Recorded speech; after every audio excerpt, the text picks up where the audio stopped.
Kasako Media, one power ahead. Hii ni yetu sote.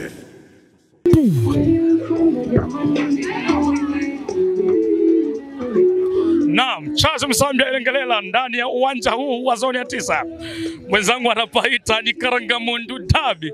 Bwana, tumekwisha shuhudia dakika 45 za kipindi cha kwanza ambapo timu ya Hodari bao la alfajiri sana ambali pachiko mapema tu, hata golikipa hajakaa vizuri, nyavu zikawa na mzomea kwa nyuma.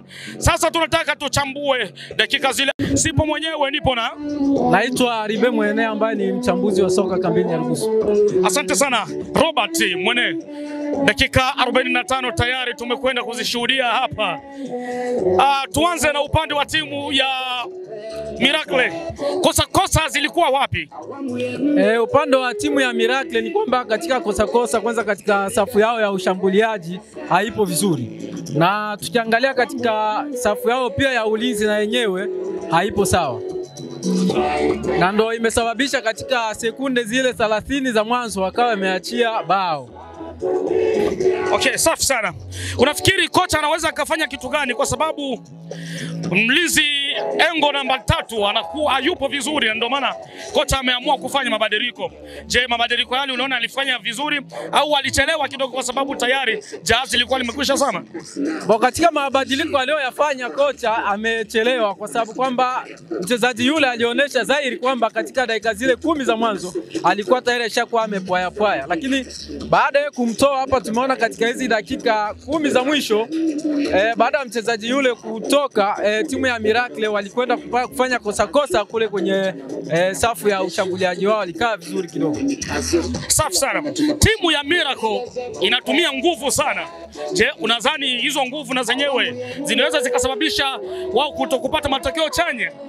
Maana akili zinakuwa ni ndogo, ila nguvu ndio wanaona. Unajua katika mpira ukitumia nguvu sana ndio pale unakuta faulu zinakuwa nyingi.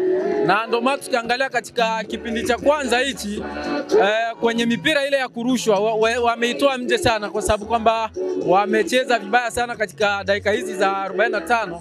Kwa hiyo natakiwa watulie. Wakitulia najua matokeo yote yale yanaweza katokea, kwa sababu mchezaji akipaniki ni pale anaanza kutumia nguvu. Na mpira hutumii nguvu bali tunatumia technique. Hodari wapokonya alama hizi au wamepata bao mapema sana, walikuwa bado hawajaamka hata kuamka. Unadhani tena wanaweza kaingia na hizo mbinu za kutaka kuwazubaisha mapema tena wakapata bao la pili, au kocha afanye kitu gani?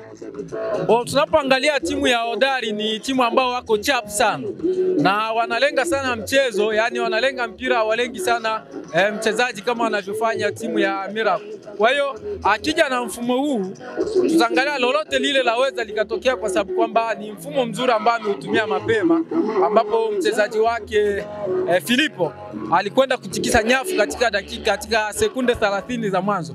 Kwa hiyo tuangalie katika dakika hizi zingine 45 kama atakuja na mfumo upi. Kwa maana mfumo huu kocha wa Miracle na mwenyewe naona kwamba ameustukia sasa hivi. Naam.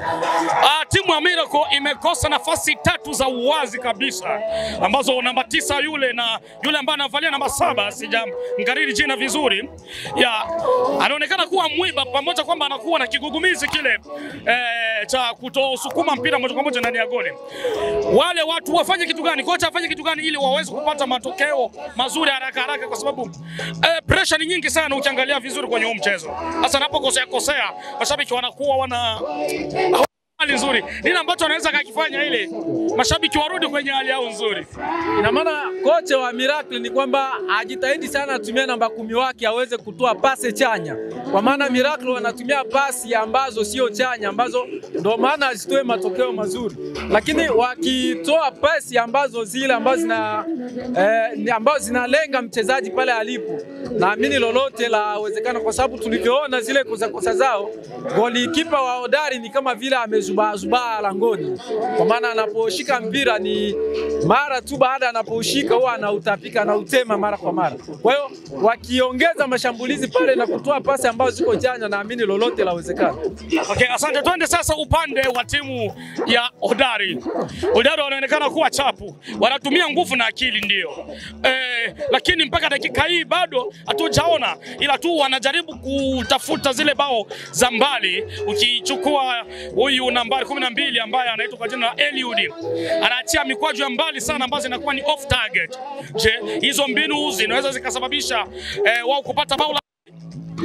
Mbinu zipo nzuri ambazo wanazozitumia, kwa sababu kwamba tukiangalia namba 4 wa timu ya Miracle na namba 5 wao wanacheza kama vile wanabanana, hawaachiani muda, kwa sababu kwamba namba 4 anatakiwa amshikilie vizuri namba 9 ili namba 5 huko amepumua, lakini wenyewe wanacheza wanabanana. Ndio maana pale unakuta mpira ukipita wote, ukipita mmoja ni kama vile umepita watu wawili. Kwa hiyo kwamba wakiachana ulinzi utakaa vizuri, na itakuwa ni vigumu sana kwa Hodari kupata bao lingine.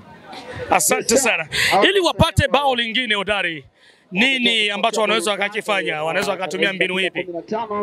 Mbinu ambayo wanatakiwa waifanye ni ile ya kuwa makini sana. Watumie pasi zile ambazo zinamlenga mfungaji wao ambao ni Filipe, kwa sababu tunashuhudia hapa kambini Filipe ni mchezaji mzuri sana na huwa hachezi sana na nyavu. Tukikumbuka kipindi angali Miracle enzi zile alikuwa analiza sana timu nyingi hapa, na mpaka walivyokuwa kwenye timu yao ya Hodari bado anaendelea. Kwa hiyo wakimtafutia tena nafasi nzuri atakwenda kufanya lolote. Namba 2 na namba 3 wa timu ya Hodari wanaonekana kama vile bado hawajatulia. Wanakutana na striker ambazo wapo wana nguvu, wanatumia nguvu zaidi sana.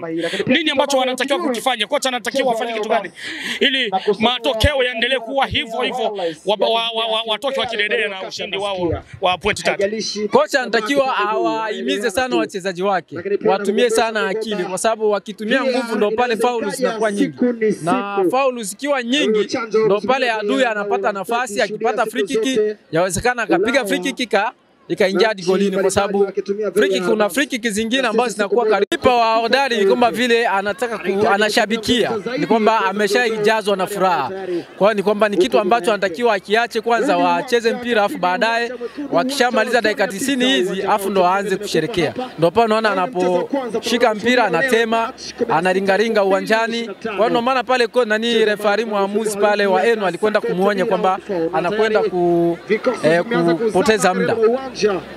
Okay, asante sana.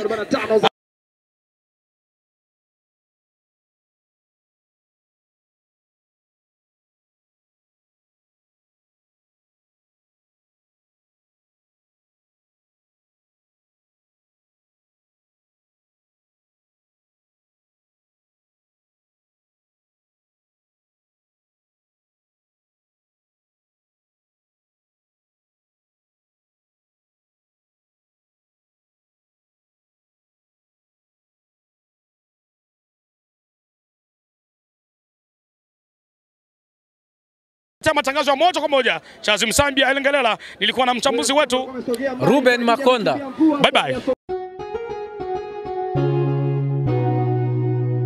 Kasako Media, one power ahead. Hii ni yetu sote.